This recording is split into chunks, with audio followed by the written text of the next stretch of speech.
其实我还有一个问题啊，就是我自己也很困惑。比如说，我现在身边很多的人吧，包括我们所有的观众朋友们啊，其实很多人是有这个做体检的习惯的。那报告上呢，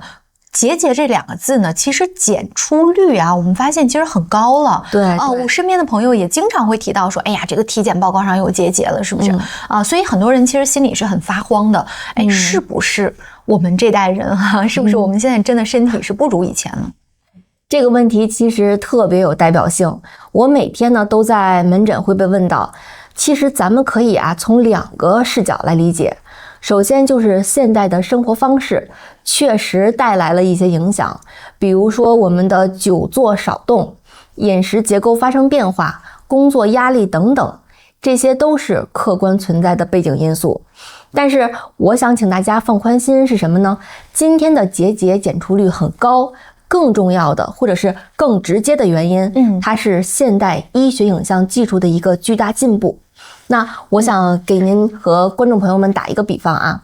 过去的检查手段就像是在月光下看我们的院子，那您可能只能看清树的大概的一个轮廓，但叶子上的小斑点，或者是对树枝上的这些细纹，您可能是看不到的。那现在我们现代医学影像检查，就是把专业的探照灯还有放大镜都给了医生，像现在低剂量的 CT、高分辨率的超声等等这些技术，让我们能够看清身体里毫米级别的结构了。所以不是说现在长出了更多的结节，而是我们现在通过各种手段看到了更多以前技术条件下发现不了的微小改变。很多被发现的结节其实已经在您的身体里平静地存在了很多年了，只是以前看不见，现在了被看见了。所以这是一个很重要的一个转变，观念的转变。发现呢并不等于新增，看见也并不等于是危险。我们需要学会的是如何科学的看待和管理这些被看见的发现。您这个比喻特别形象哈，确实技术呢是能够让我们看得更加的清楚了。那另一方面啊，其实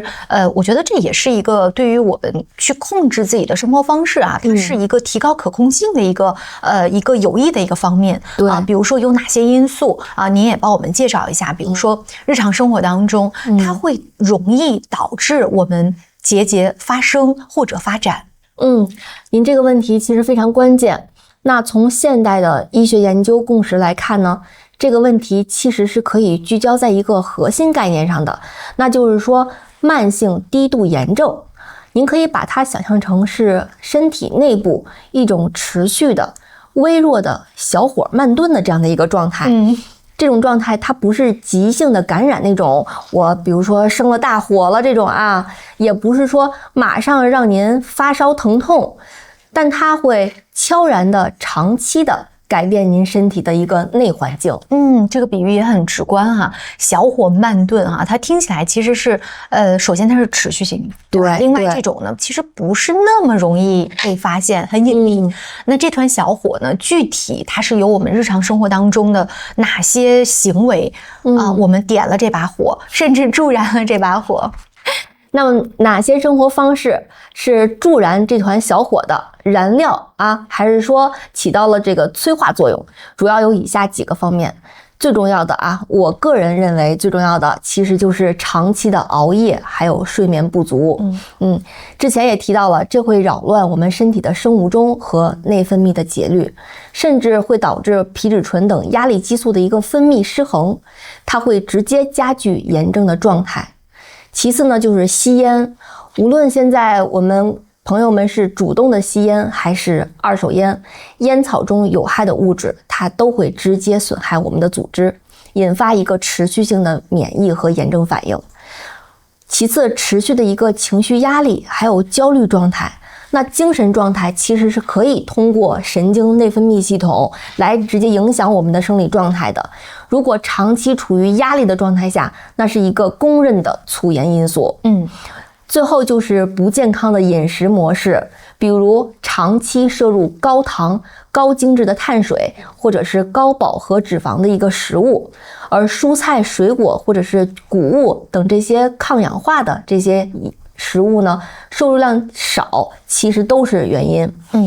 还有就对于现在这个生活节奏快，包括年轻人、中老年朋友久坐不动，久坐不动也是很重要的。缺乏运动啊，会导致我们身体的新陈代谢缓慢，免疫系统功能失衡，脂肪组织也会分泌更多的促炎因子。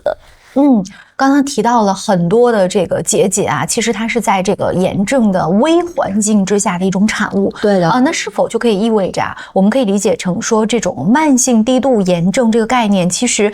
它为我们的预防和管理结节，其实它提供的是一个根本性的一个思路。